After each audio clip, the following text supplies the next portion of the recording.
Father, we bless you. Teach us your word in the name of Jesus. This is the ministry of Moses, part 34. We are going to take our text from Exodus chapter 24, from verse 12 to 24. In verse 12, the Bible reveals how the Lord told Moses that he will give him a law which he has written with his hand. I hope you know that, I hope you know what that means.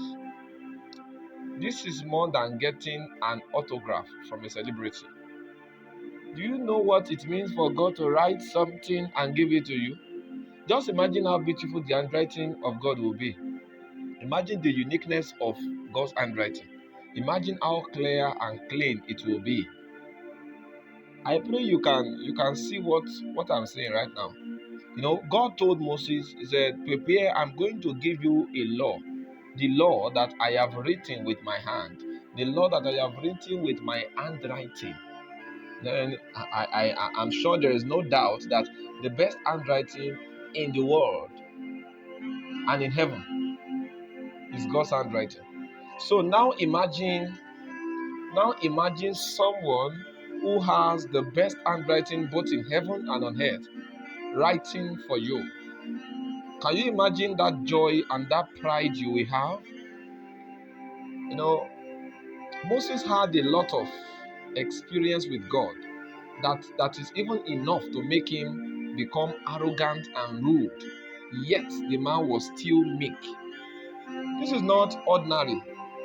A strange grace is at work in Moses.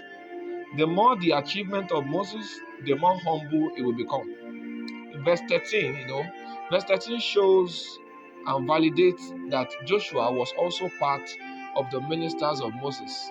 Moses went up the mountain, but this time he went with Joshua.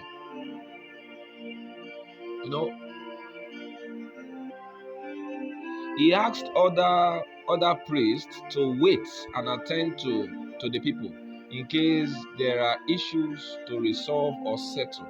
But he went to the mountain with only Joshua. After speaking to the elders of Israel, he also said they can meet with Aaron and all if the matter seems hard. It is important to know that though the elders were counselors too, but there are some among the ministers who were senior counselors. An example of such men are Aaron and Hur. After this, Moses left with Joshua to the mountain of God. As Moses continued in the Holy of Holies, which is the deepest part, Joshua stayed in the inner court alone, praying along and waiting for Moses' return. As Moses went up into the mountain, a cloud covered the mountain. Let us consider verse 16 to 18. And the glory of the Lord abode upon Mount Sinai, and the cloud covered it 6 days. And the seventh day he called Moses out of the midst of the cloud, and the sight of the glory of the Lord was like devouring fire on the top of the mount in the eyes of the children of Israel. And Moses went into the mount, and Moses was in the mountain 40 days and 40 nights. Now in Exodus chapter 25 verse 1 to 3, God told Moses to tell the Israelites to give him an offering. What?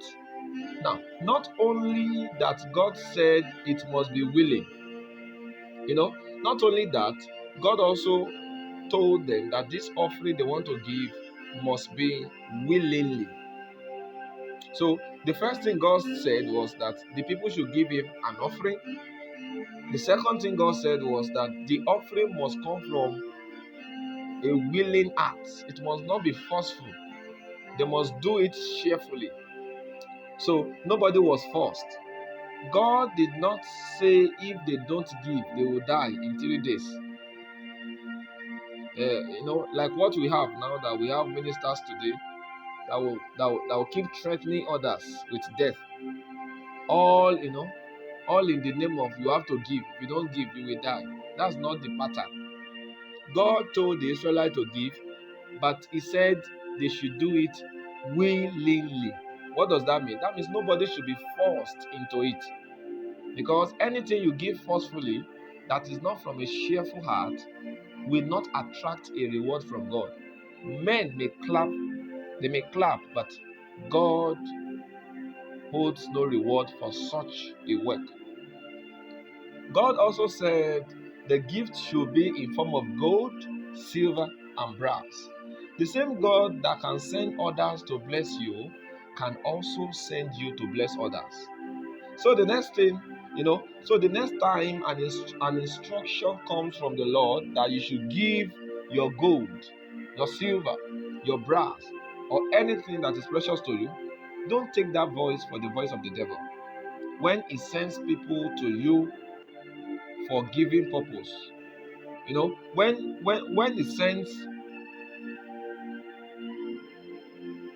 when he sends people to you for the purpose of giving, don't see them as false ministers.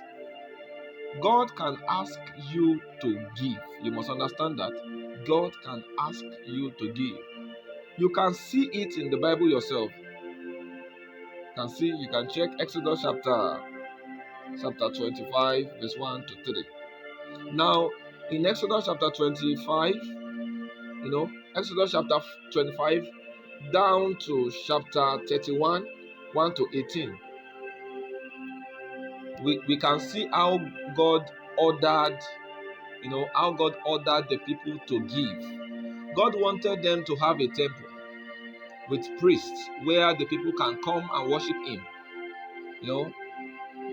to worship him, to make sacrifices and receive forgiveness of sin. So God wanted everyone to contribute, but at the same time, he wanted it to be done willingly. God can ask you to give, but he will never force you to give.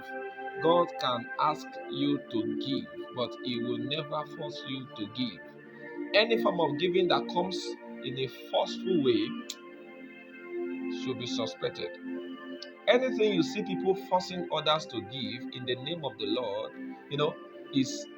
is not of God.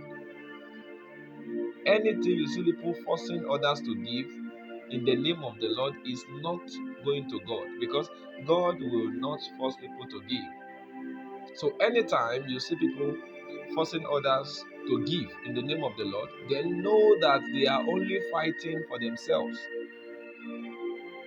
and not for the interest of God who has called them. Anytime giving becomes forceful, please note that the Lord is no longer involved in it. Anytime giving becomes forceful, note that God is out of it. God ordered them to build a temple, and he also gave them every information that is needed.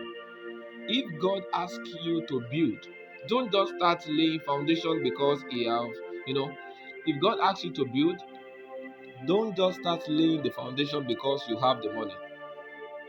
Wait to know the description of what he commanded. God has a protocol. He doesn't do things anyhow. You must understand this. It's not enough to hear that God is asking you to do something. You must be willing to wait and study the protocol. Because following the protocol to do what he asks you to do, following his protocol to do what he asks you to do, is what attracts a reward, not just your zeal in doing it. I pray the Lord will help us to understand in the name of Jesus. This is the wisdom of God. Don't sell it.